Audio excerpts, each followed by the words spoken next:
Democracy, ये एक ऐसा वर्ड है जो हम रोज सुनते हैं, राइट? बट सीरियसली, क्या हमने कभी रुक कर सोचा है कि रियल वर्ल्ड में, एक्चुअल में इसकी परफॉर्मेंस कैसी है? आज हम वही करने वाले हैं। हम डेमोक्रेसी का एक प्रॉपर टेस्ट लेंगे, समझो, इसका फाइनल रिपोर्ट कार्ड तैयार करेंगे और देखेंगे कि ये सच में पास होती है या फेल। ओके, चलो एक ऐसी बात से शुरू करते हैं जो आपको थोड़ा सरप्राइज कर देगी। जब भी हम इकोनॉमिक ग्रोथ की बात करते हैं ना, तो हमें लगता है कि डेमोक्रेसीज ही बेस्ट होंगी। बट गेस व्हाट, अगर आप हिस्ट्री देखो तो कुछ सबसे फास्ट ग्रोइंग इकोनॉमीज जैसे साउथ कोरिया या चाइना, उन्होंने अपनी ये सुपर फास्ट ग्रोथ डिक्टेटरशिप्स के अंडर अचीव की।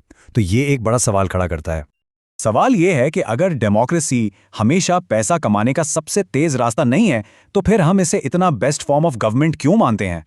इसका जवाब ढूंढने के लिए चलो इसके रिपोर्ट कार्ड के अलग अलग सब्जेक्ट्स को एक एक करके चेक करते हैं। लेट्स डिग इन। तो हमारे रिपोर्ट कार्ड का पहला सब्जेक्ट है गवर्नेंस। क्या डेमोक्रेसी सच में एक ऐसी सरकार देती है जो लोगों के लिए काम करती है, जो इफेक्टिव है? चलिए इसको थोड़ा आराम से देखते हैं। देखो, एक अच्छी डेमोक्रेटिक गवर्नमेंट की ना 3 मेन क्वालिटीज होनी चाहिए। उसे अकाउंटेबल होना चाहिए, यानी कि वो जनता को जवाब दे।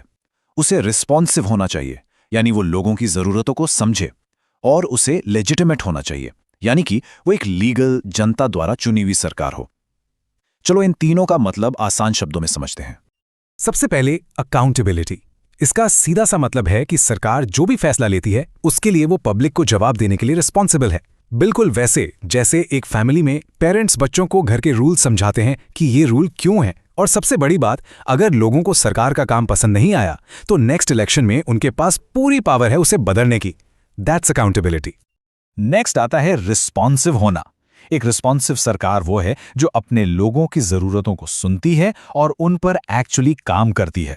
सोचो, अगर लोगों को साफ पानी चाहिए तो एक रिस्पॉन्सिव गवर्नमेंट उसके लिए पॉलिसी बनाएगी। फिर से, ये बिल्कुल एक पेरेंट की तरह है जो अपने बच्चे की जरूरत को समझता है और उसे पूरा करता है। Simple, right? और आखिर में एक डेमोक्रेटिक गवर्नमेंट लेजिटिमेट होती है। इसका मतलब है कि ये लोगों की अपनी चुनी हुई सरकार है। हमने और आपने उसे चुना है और इसी वजह से, इसी जनता की सहमति से उसे रूल करने का हक मिलता है और इससे ही लोगों का उस पर ट्रस्ट बनता है। तो गवर्नेंस के सब्जेक्ट में डेमोक्रेसी का परफॉर्मेंस काफी ठीक ठाक लगता है। लेकिन अब आते हैं एक थोड़े मुश्किल टॉपिक पर, इकोनॉमिक आउटकम्स, पैसे का सवाल। क्या डेमोक्रेसी देश में सबके लिए आर्थिक बराबरी यानी इकोनॉमिक इक्वालिटी ला पाती है?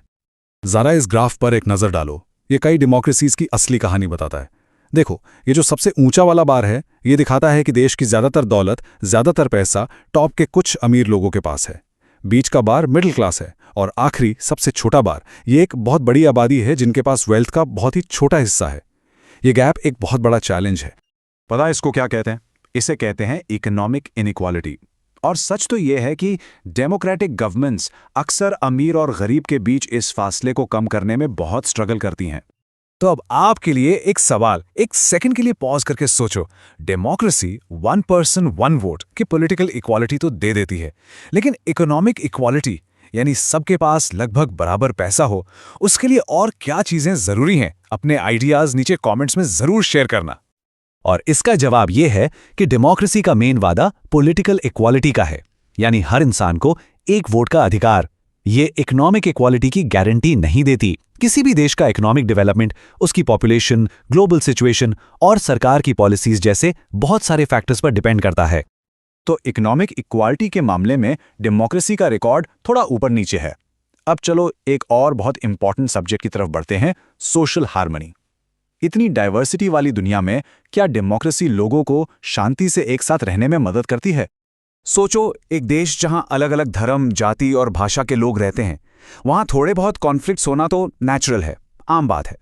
लेकिन डेमोक्रेसी इन डिफरेंसेस को आपस में सुलझाने का, नेगोशिएट करने का एक बहुत पावरफुल तरीका देती है और ये इसकी सबसे बड़ी ताकतों में से एक है। लेकिन सोशल हार्मनी के लिए ना 2 कंडीशंस बहुत जरूरी हैं। पहला, जो मेजॉरिटी में है उन्हें हमेशा माइनॉरिटी के साथ मिलकर काम करना होगा। और दूसरा, इलेक्शन में मेजॉरिटी जीतने का मतलब ये नहीं होना चाहिए कि आप सिर्फ मेजॉरिटी कम्युनिटी ही सब पर रूल करेगी। इसे ऐसे सोचो, एक अच्छा क्लास मॉनिटर सिर्फ अपने दोस्तों की नहीं सुनता, वो पूरी क्लास की बात सुनता है और सबको रिप्रेजेंट करता है। तो डेमोक्रेसी सोशल हार्मनी को प्रमोट करने के लिए एक सॉलिड ग्रेड लेती है। पर अब हम आते हैं फाइनल और शायद सबसे इंपॉर्टेंट सब्जेक्ट पर, एक ऐसा एरिया जहां डेमोक्रेसी सच में कमाल कर देती है, डिग्निटी एंड फ्रीडम। ये कोट सब कुछ कह देता है। इज्जत और आज़ादी पाने की चाहत ही डेमोक्रेसी का आधार है। ये इंसान की सबसे ज़रूरी चीज़ है, उसकी डिग्निटी और लिबर्टी।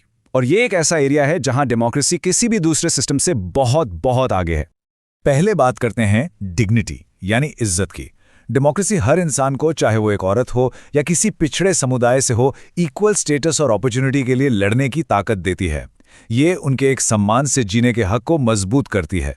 फिर आती है फ्रीडम यानी आज़ादी, अपने लीडर्स चुनने की आज़ादी, सरकार के फैसलों में हिस्सा लेने की आज़ादी, और अगर आपसे गलती हो जाए तो अगली बार उस सरकार को बदलने की आज़ादी। ये सारी पावर सिर्फ डेमोक्रेसी ही देती है। और ये सबसे होता है सबसे बड़ा बदलाव। डेमोक्रेसी एक इंसान को सिर्फ एक प्रजा या सब्जेक्ट से ऊपर उठाकर एक सिटीजन बनाती है। एक ऐसा सिटीजन जिसके पास राइट्स हैं, एक आवाज़ है और अपनी किस्मत खुद लिखने की ताकत है। तो सारे सब्जेक्ट्स का टेस्ट हो चुका है। अब वक्त है फाइनल वर्डिक्ट का। इतने मुश्किल एग्जाम में डेमोक्रेसी पास हुई या फेल? चलो देखते हैं।